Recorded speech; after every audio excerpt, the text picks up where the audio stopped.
Hello friends, Neha's કિચનમાં તમારું સ્વાગત છે. જય શ્રી કૃષ્ણ. તો આજે હું એક ચટપટો અને હેલ્ધી મસાલો લઈને આવી છું. તો એમાં આપણે આખું જીરું લીધું છે, આખા ધાણા લીધા છે, સંચળ પાવડર, સૂંઠ પાવડર, આમચૂર પાવડર, મરી પાવડર, મીઠું, લવિંગ, તજ, હિંગ અને હળદર લીધેલી છે.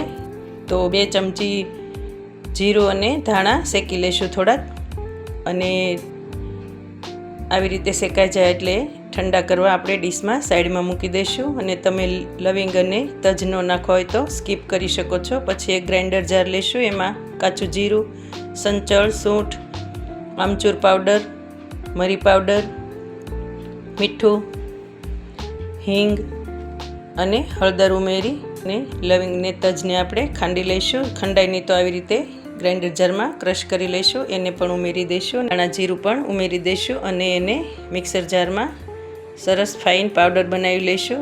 તો તમે જોઈ શકો છો અહીંયા સરસ એવો પાવડર બની ગયો છે.